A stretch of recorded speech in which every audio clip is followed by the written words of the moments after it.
जावत साहब, ये जो इंडस वाटर ट्रीटी जो है इसको रद्द किया, अभी तो सीजन 1 है, अभी तो मतलब सिर्फ शुरुआत है और सीजन 1 भी ठीक से नहीं शुरू हुआ है।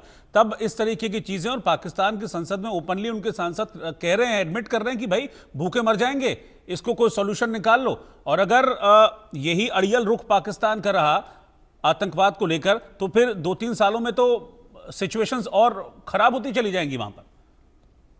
अभी तो कुछ भी नहीं है। रोहित साहब जी, रोहित साहब, 2-3 साल तो नहीं, थोड़ा सा और वक्त लगेगा। हाँ। और इस चीज को हम ऐसे समझें कि जो कुल पानी जाता है वो 1,30,000 क्यूसेक पानी जाता है।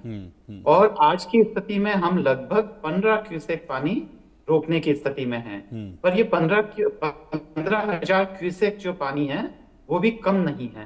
तो ऐसी स्थिति में वहां की हम बहुत सारी चीजों को हम प्रभावित करेंगे। अब भारत और पाकिस्तान दोनों ने क्या करना शुरू किया है कि पाकिस्तान ने अपनी तरफ खासकर डैम वगैरह उनके निर्माण को बहुत तेजी से लाना शुरू कर दिया है। वहीं भारत ने भी अपने यहाँ पे जो खासकर निर्माण गतिविधियां है, डैम इत्यादि, उसने बहुत तेजी ला दी है। पाकिस्तान में मेन जो प्लेयर हैं वो है चीन है। क्योंकि जो चीन है वह वहां पे ये सारी कंस्ट्रक्शन वगैरह ये सारे काम देख रहा है, जबकि भारत की अपनी कैपेसिटी है। तो दरअसल पर्दे के पीछे, पाकिस्तान के पीछे एक और खिलाड़ी है, जबकि भारत अपने आप में खिलाड़ी है। तो यह सारी चीजें हैं। दूसरी बात यह कि वहां के जो पॉलिटिशियंस की तरफ से जो रिएक्शंस आ रहे हैं, मुझे लगता है कि वो बहुत ही समय से पहले आ रहे हैं और उन्हें इस तरीके से प्रतिक्रिया नहीं देनी चाहिए। और मैं शरदेंदु साहब की उस बात से सहमत नहीं हूं कि हम बाद में कहीं बार्गेनिंग करके हम वापस इस ट्रीटी को रिवाइव करेंगे। मुझे लगता है कि अंतर्राष्ट्रीय कानून, खासकर जो यूएनओ है या जो खासकर जो अलग अलग जो अंतर्राष्ट्रीय जो संगठन हैं, उनके नियम इस तरीके के नहीं हैं कि जिससे भारत को कोई फेवर हो। तो ये ट्रीटी कैंसिल ही हो और कैंसिल ही होनी चाहिए। हमारा कोई मकसद ऐसा नहीं होना चाहिए कि हम इस पे और चर्चा करें। तो हमने इसको स्थगित किया है और ये स्थगित ही रहनी चाहिए लंबे समय तक। और इस बीच में हमें हमारे डैम और वो जो तमाम चीजें हैं उसको ठीक करना चाहिए। यह एक लंबी लड़ाई शुरू हो चुकी है हम लोगों के बीच में, और अब इसका क्या अंत होगा, जिसके लिए परिणाम पाकिस्तान के लिए ज्यादा खतरनाक होंगे और भारत को मुझे लगता है कि परिणामों का आकलन तो किया होगा, तभी इस तरह के स्टेटमेंट्स आ भी रहे होंगे। परिणामों का आकलन शायद उन्होंने किया होगा, वो भी यही सोच रहे हैं। मतलब उनको भी पता है ना कि अगर ये चीजें अभी रिजॉल्व नहीं हुई तो फिर इसका आने वाले वक्त में तो उनको भुगतना पड़ेगा, ये चीज तो उनको पता है। अदरवाइज इस तरह के स्टेटमेंट्स का क्या मतलब रहेगा? नहीं रोहित साहब, उन्होंने परिणामों का आकलन बिल्कुल भी नहीं किया है। क्योंकि जो बिलावल साहब जिस भाषा में बात करें, वो भारत को भारत बोल रहे हैं अंग्रेजी स्टाइल में। उनकी अंग्रेजी काफी दुरुस्त है, उर्दू और हिंदी पे तो पकड़ क्या होगी उनकी, वैसे ही है। ऐसे ही वहां के जो हाफिज सईद, वो क्या जानता है परिणाम के बारे में? उसको तो ठीक से ये भी नहीं पता कि पाकिस्तान का भविष्य किसमें सुरक्षित है, या कि वो खुद एक कठपुतली है। ऐसे तमाम लोग जो ये बयानात दे रहे हैं वो बहुत मैच्योर बयानात नहीं है, उनको नहीं है, क्योंकि वो लोग एक्सपर्ट नहीं है। ये एक्सपर्ट नहीं होने से उन्होंने अपने देश की आवाम का काफी बहुत जबरदस्त बुरा किया है। एक ही उदाहरण देखिए कि वहां के जो खासकर जो पॉलिसीज हैं, जो लोगों के ब्रॉडकास्टिंग और उससे रिलेटेड है, उस पे ब्रिगेडियर्स बैठे हुए हैं और भी तमाम चीजों पे जो आर्मी अफसर्स बैठे हुए हैं। फॉरेन पॉलिसी जो है वो दरअसल लेफ्टिनेंट जनरल रैंक के लोग डिसाइड कर रहे हैं।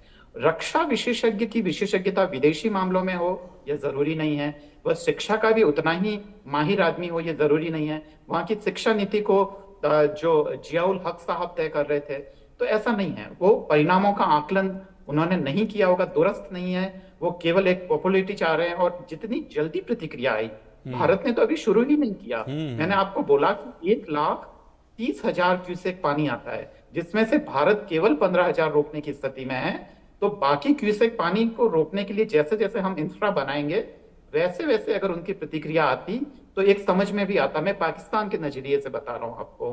पर उन्होंने शुरुआत में ही पूरे ऐसी सारी संभावनाएं खत्म कर दी कि वो इस ट्रीटी पे बात भी करें। भारत को तो जरूरत ही नहीं है उनसे बात करने की, पर उन्होंने जो बची खुची जो संभावनाएं थी, रोहित साहब, वह भी उसका भी खात्मा कर दिया है। ठीक है। एक और बौखलाहट जो है पाकिस्तान की तरफ से सामने आई है, देखने को मिली है, और भारत की वाटर स्ट्राइक का ही ये असर है कि पाकिस्तान में एक और बौखलाहट देखने को मिल रही है। पाकिस्तान के जनरल की बौखलाहट सामने आई है। ऑपरेशन सिंदूर पर जनरल शमशाद मिर्जा ने फिर कीदड़ धमकी दी है कि कोई हल नहीं निकला तो अंजाम विनाशकारी होगा, तबाही की वजह बन जाएंगे ये मुद्दे, वो कह रहे हैं जनरल शमशाद मिर्जा।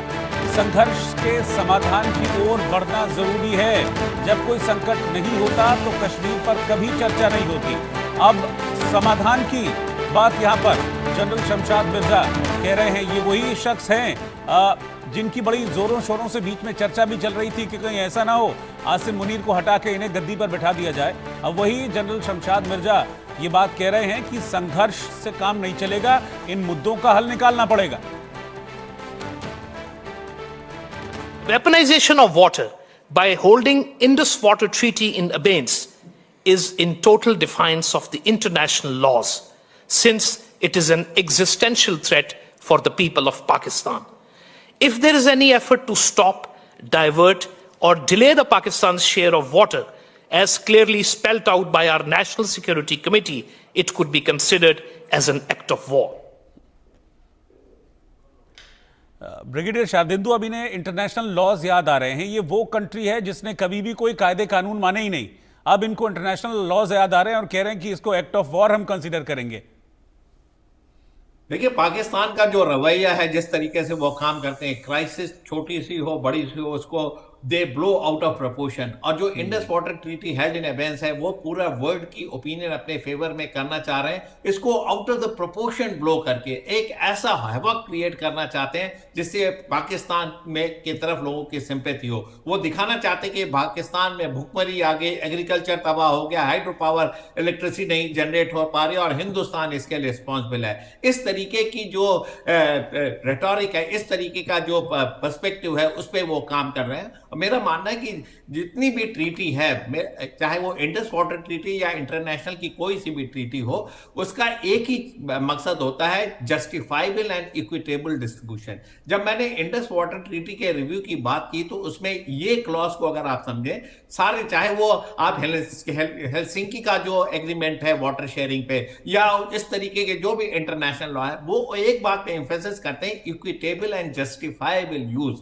और जब इसकी हम बात करते हैं तो हिंदुस्तान और पाकिस्तान का आप कंपैरिजन कर लीजिए, इकोनॉमी का, एग्रीकल्चर का, पॉपुलेशन का, एरिया का, तो उसके तहत अगर आप इस ट्रीटी को देखेंगे तो पाकिस्तान को वाटर शेयर ज्यादा मिल रहा है। मेरा कहना उसकी तरफ था कि अगर पाकिस्तान इसको इंटरनेशनलाइज करेगा तो हिंदुस्तान भी अपने डेटा के साथ इस इशू को रेस कर सकता है कि आपके पास ऑलरेडी वाटर का शेयर ज्यादा, लिहाजा हम जो इस पे डैम बनाएंगे या हम इसको अगर एग्रीकल्चर पर्पस के लिए वेस्टर्न रिवर का इस्तेमाल करते हैं या आज की डेट में जो 20% हमारा शेयर उसमें है उसको बढ़ा के 30% करते हैं तो हिंदुस्तान अपने आप में जस्टिफाइड है। इस तरीके की जो, और साथ में जब टेररिज्म की बात करते हैं, जब आप दो आक्रमण करते हैं, जब आप एक दूसरे की एनिमिटी और ओपन वॉर के सिचुएशन में जाते हैं तो कोई भी एग्रीमेंट का अस्तित्व नहीं रहता है। एक तरफ आप शिमला एग्रीमेंट को नहीं मानते जिसमें कि आपके 93,000 प्रिजनर को हमने छोड़ दिया था और आपने भी उसको सस्पेंड कर रखा है, तो आप भी उसी टिट फॉर टैट के एक्शन में है और आप वो सारी चीजें कर रहे हैं जो नहीं करनी चाहिए थी। एक तरफ शिमला एग्रीमेंट, हालांकि आपने नहीं माना, उससे हिंदुस्तान को ये एडवांटेज है। अगर हम अब पीओके के इलाके में घुस के कुछ इलाके को कैप्चर करते हैं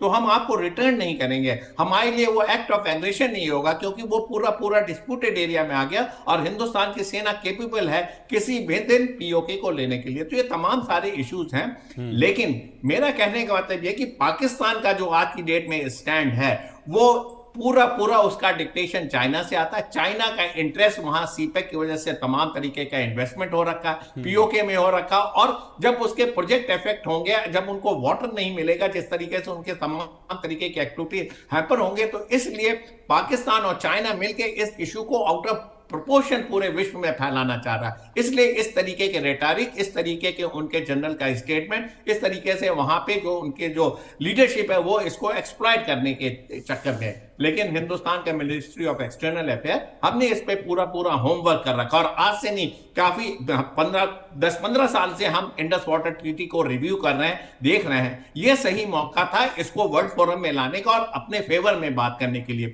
किसी भी ट्रीटी का इंटरनेशनल रिपरकशंस होते हैं, सब लोग यही चाहेंगे कि स्टेटस को बना रहे, लेकिन जो हिंदुस्तान का शेयर उसको मिलना चाहिए। अब हमें क्या काम करना पड़ेगा, जो इंडस रिवर है, चाहे झेलम है, चाहे चिनाब है, आपको बड़े बड़े डैम क्रिएट करने पड़ेंगे। तमाम तरीके के जो नॉन यूज वाले जो क्लॉज थे उसको हटा के आप इसके वाटर को भी एग्रीकल्चर के लिए यूज कर सकते हैं। डेटा बताता है कि आज की डेट में जो इंडस वाटर ट्रीटी का 20% हिंदुस्तान को इस्तेमाल करना चाहिए था, उसका पूरा इस्तेमाल नहीं हो रहा है। तो हम पूरे अपने लीगल राइट में है 20% इस्तेमाल करें, बल्कि इस सीमा को और बढ़ाया जा सकता है। अगर हेल्ड इन एबेंस है तो हम इस सीमा को किसी भी लेवल तक ले जा सकते हैं। टाइम है हमें अपने कंप्लीट हाइड्रो पावर प्रोजेक्ट और कंप्लीट डैम को रिवाइव करने का, न्यू कंस्ट्रक्शन करने का, और ये एक लॉन्ग टर्म पर्सपेक्टिव होगा। इस पे काम हो रखा है काफी समय से। देखिए तमाम रिवरों पे हम अपने डैम बना रहे हैं। हमारा ये एक पर्सपेक्टिव है। और जब एनिमिटी की बात आती तो मेरा मानना है कि कोई भी एग्रीमेंट लागू नहीं होता। तो लिहाजा पाकिस्तान के लिए एक बहुत बड़ा कॉल है, उनको एक वेकअप कॉल हिंदुस्तान ने दिया है। पहले तो 6 और 7 की रात को हमने स्ट्राइक किया, उनके टेररिस्ट कैंप उठाए। जब उन्होंने रिटेलिएट किया तो उसका हमने अंजाम उनको 9th और 10th की रात को बताया। और हमारा मकसद युद्ध को और बढ़ाना नहीं था, हमने बड़े मेजर्ड रिस्पॉन्स दिए, बड़े कैलकुलेटेड रिस्पॉन्स दिए। और साथ में 10 तारीख को जब एक ऐसी स्थिति आई जब उनके डीजीएमओ ने गिड़गड़ाए कि सीज फायर करिए, तो हम सीज फायर के लिए एग्री कर गए।